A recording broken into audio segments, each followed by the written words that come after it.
less than 24 hours after receiving her second dose of the Pfizer COVID-19 vaccine. She was unable to move from the neck down. Last month, a Tennessee woman who was left partially paralyzed after getting her second dose of the Pfizer vaccine. Only 11 spoke with a local woman who says she lost feeling in much of her body just hours after getting Pfizer's COVID-19 vaccine. You are, as you write, one of the unlucky ones who suffered, was diagnosed with Guillain-Barré syndrome. A BC man who says he suffered a rare COVID vaccine injury that left him paralyzed will be getting financial support from the federal government. Now, if you got sick after taking the vaccine, what would happen if you did get sick after taking the vaccine and when you tried to get help, everyone just treated you like you were an anti-vaxxer? The vaccine took my immune system and just shook it around again. Agony and chronic pain. In our coronavirus coverage, a Utah woman and Utah senator are teaming up to get some answers. This comes after a group claims they've experienced life-altering injuries that they believe are from the vaccine. A shocking reaction to the COVID vaccine. New at 5, the CDC says coronavirus vaccines have been remarkably safe and successful, and serious adverse reactions are rare. Yeah, more people have died under COVID this year, by the way, under Joe Biden, than under you, and more people took the vaccine this year. So people are questioning how. Well, no, the vaccine worked, but some people aren't taking it. The ones that get very sick and go to the hospital are the ones that don't take the vaccine. But it's still their choice. And if you take the vaccine, you're protected. Look, the results of the vaccine are very good. And if you do get it, it's a very minor form. People aren't dying when they take the vaccine.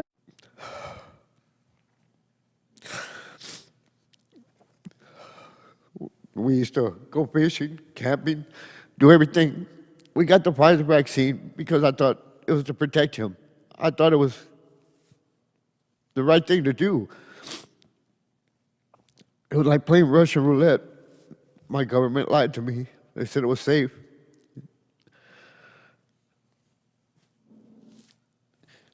Now I go home to an empty house.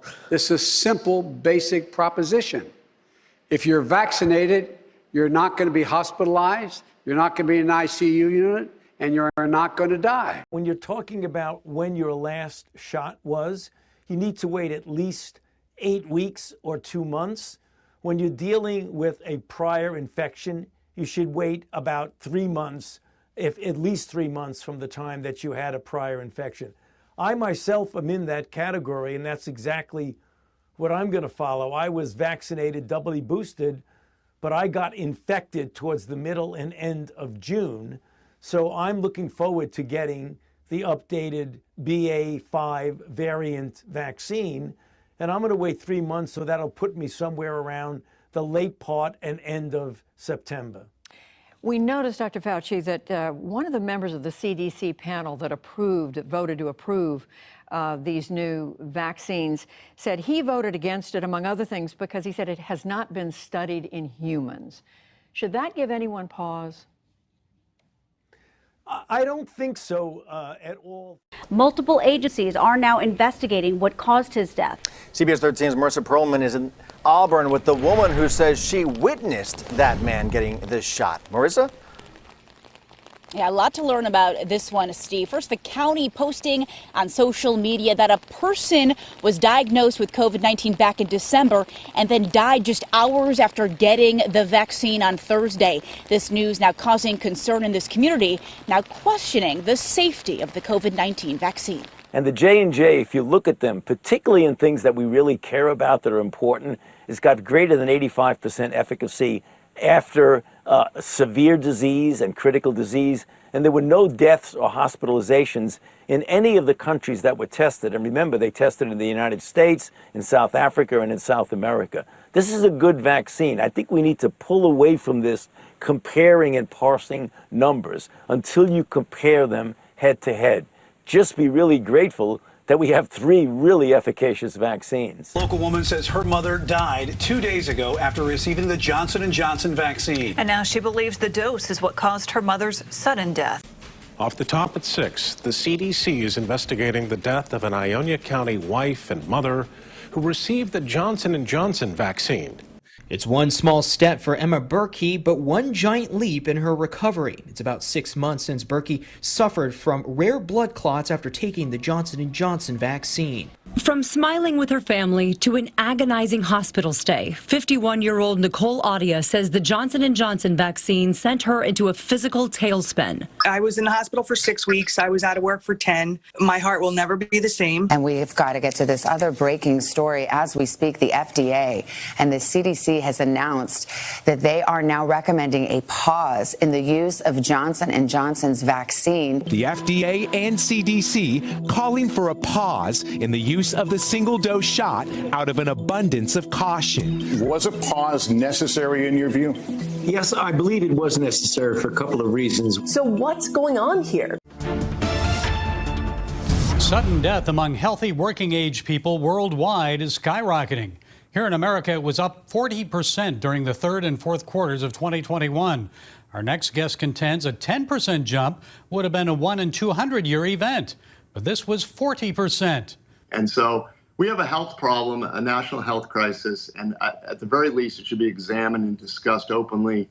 Unfortunately, the vaccine is a taboo subject, and it's not allowed to be discussed in the mainstream media or pretty much anywhere near health authorities. So this is a problem that needs to be reckoned with. We need a national discussion about it. And if I'm proven wrong, that's great. But unfortunately, on Wall Street, when we see statistics like this, and trend changes like this, we become quite alarmed. And that's what I do for a living. Family says the mother and grandmother was healthy before she got her shot and that her sudden death came as a shock. Eyewitness News reporter Jessica DeNova has more. This Orange County son worries his mom died because of her second Moderna COVID-19 vaccine dose. A conversation with staff at the OC coroner's office about Griselda Flores' death raised red flags for Richard Cardenas and his family. They made it seem like this was not the first call that they had. And in this video, I'm going to be talking about a 13-year-old boy in Michigan who died 3 days after getting the Pfizer vaccine. The cause of death is being investigated by the CDC, and according to the patient's aunt on Twitter, the preliminary autopsy report showed that he had fluid around his heart. And it has been almost 7 months since Abby received the vaccine. Her right arm continues to shake. After exercise, with any weight-bearing exercise, it shakes uncontrollably. All of our questions and concerns were met with uncertainty. The doctors did not know. Could Abby's injuries get better? Could they get worse as she ages? Is this the early stages of Parkinson's? No one knows, and no one has any answers. Do you know why they don't know? There are no long-term studies available. Abby is the study. Brandy Parker McFadden is confined to her hospital bed at Vanderbilt. Can you walk right now? No, I can't walk. Less than 24 hours after receiving her second Pfizer COVID shot, she explains she lost her ability to move from her shoulders down. All they know is that prior to my vaccine, I was healthy, I was whole. And then after my vaccine, I had complete paralysis of my body. I've regained the upper body strength, and I'm working towards both toes moving on left and right. A Summerland resident is frustrated that the government's vaccine injury support program is taking so long to go through his case. A year after he said he suffered from a rare neurological condition from the vaccine that left him paralyzed from the waist down. Both hands, they're, as you can see, they're curled in, and I don't have a lot of wrist strength. That makes obviously doing pretty much everything a challenge. The former pilot and realtor developed a rare neurological disorder called Guillain-Barré syndrome after receiving the AstraZeneca vaccine in April of 2021. In September last year, Hayden, like millions of others, got his first Pfizer vaccine. 2 weeks later, while he and fiancée Jax were looking at wedding venues in Nelson, he started feeling like he was having a heart attack. I went to bed and woke up at about, I think it was about 3 a.m. with like severe chest pain. Every time my heartbeat was like a real deep stabbing pain. And I was like, babe, I'm in a bad way. I think I'm dying. And then we shot to the hospital in Nelson and we're like, oh yeah, you got pericarditis. It's been a long road to recovery for Matty John. It's a really uncomfortable and quite a frightening experience. He felt like he was having a heart attack. 2 days after getting the Pfizer vaccine. I went and had the second and then it got really bad. And within about a week, I had lost, my hands didn't really work. It's there until I go to bed, and I take sleeping pills because I can't sleep because of the pain. Brianne Dressen is a preschool teacher in Saratoga Springs who participated in the AstraZeneca clinical trial back in November. We all knew that some people were going to draw the short straw. And that includes her. I'm on the bowling team from the high school, Dyer County, and I noticed when I was throwing the ball that I couldn't feel my arms or legs. So I was freaking out. Her parents took her to see a doctor in Jackson. When we got in finally, my doctor, my PA, told me like right off the bat what she thought it was. She was like, "You have Guillain-Barré." In the morning, I was just looking and I thought, gosh, something is weird with my face. And I thought, whatever, I slept funny, no big deal. And by the end of the day, my husband even, I was asking him, like, this is weird now. And even with kindness, he had to say, yes, it was. A phone consult with Gibson's doctor confirmed that she had developed Bell's palsy, a form of facial paralysis. On December 30th of 2020, I received the first Moderna COVID vaccine without incident initially. Approximately 1 week later, I recognized that my feet were numb, a sensation of pins and needles. I also began having powerful electrical shock sensations down my entire spine, radiating to my feet. I'm aware of thousands of people like me across the world who have been struggling to get their doctors to work with them, to try and provide treatments or study them. The scale of this is enormous, Madam Deputy Speaker, and I don't think the government has come to terms with the extent of it. You've got a situation here again where the minister is blaming the service authority are blaming the minister, and who are suffering? The victims of these vaccine damage incidents, which I fear those victims are not going to go away, and nor is this issue, and I hope the government's going to address it. My friend Katrina, she is 28 years old. She was perfectly healthy before. She only had 1 dose of the Pfizer vaccine. 5 days later, she was beginning to experience brain fog. Now she's had a stroke. She's had 3 suspected heart attacks. And she's a very good friend of yours? Yeah. 3 people that I met in June when we had our event on vaccine injuries. And we're going to start with Stephanie, who is the mom of Maddie DeGarry. Maddie participated in the Pfizer trial for children. When she was 12, she's now 13 years old, vaccine injured. And both Bree and Maddie have tragically and unfortunately been cast aside, ignored, forgotten by the vaccine manufacturers and by our healthcare agencies. So I'm so grateful that Stephanie and Maddie, you could come here. Stephanie, why don't you tell your story? Okay. Hi, my name is Stephanie DeGarry, and this is my daughter Maddie. When she was 12 years old, she participated in the Pfizer COVID vaccine trial for 12 to 15-year-olds at Cincinnati Children's Hospital. This is the first trial any of my kids have ever been in. I never had considered ever putting them in a trial before, but this seemed like, when they asked if they could be in it, it seemed like a win-win, So it's been over 9 months since she got her second dose. She can't walk. She's in a wheelchair. She has an NG tube for all of her nutrition. She has constant pain in her stomach, back, and neck. She was over there laying on chairs because she can't make it through this. She can't feel her legs, and that's just the tip of the iceberg. When she got her first dose, her reaction was typical. She had fever, body aches, and fatigue, and it went away in a couple days.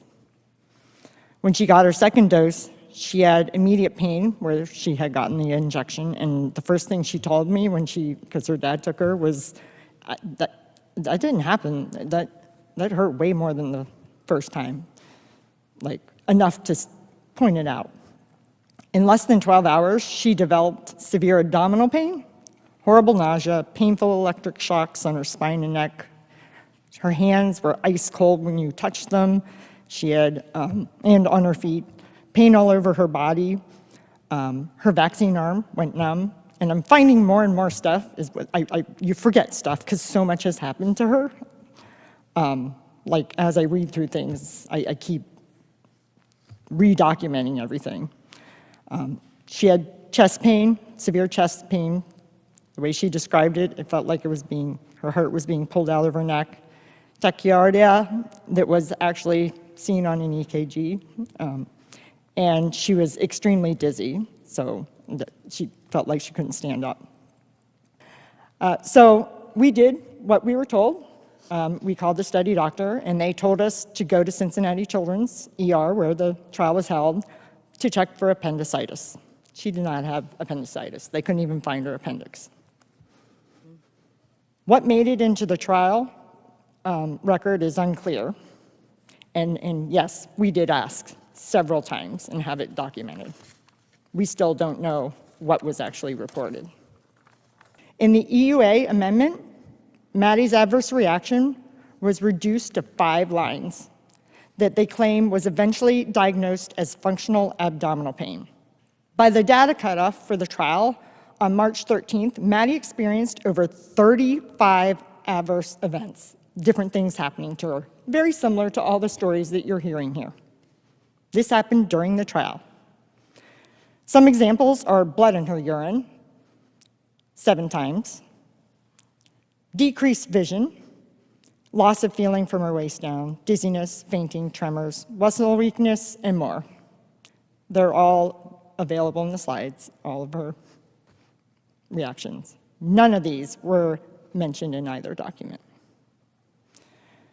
She went to the ER 9 times and was hospitalized 3 times for a total of 63 days, and this was by June 1st. Look at the dates of that article and around when this was approved. Maddie was in the hospital when the EUA was approved for 12 to 15-year-olds. The doctor did not even know it. Does your child, when they have a stomach ache, does that put your child in a wheelchair? Does your child's stomach ache require a feeding tube? Does your child spend 64 days in hospital for their stomach ache? If they did a urine test when they have a stomach ache, would there be blood in their urine? I don't think so. I thought that Maddie would be in the best hands possible.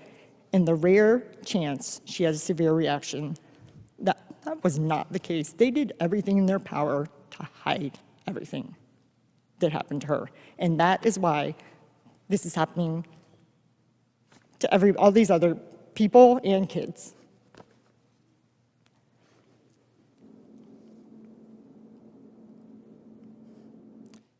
So my question is, you're hearing my story. Maddie was not kicked out of the trial. So she's still in it. By the way, so is my son, Lucas, who he was in the placebo group, and he did not get the vaccine. So they have one person, if you want to know that they can, and he hasn't had COVID. If they minimalize Maddie's reaction to the vaccine like this, I wonder what really happened to those in the clinical trials who had a reaction to the first dose. They never got to have the second dose. That means they're out of the trial. They're disqualified. I wonder what else was hidden.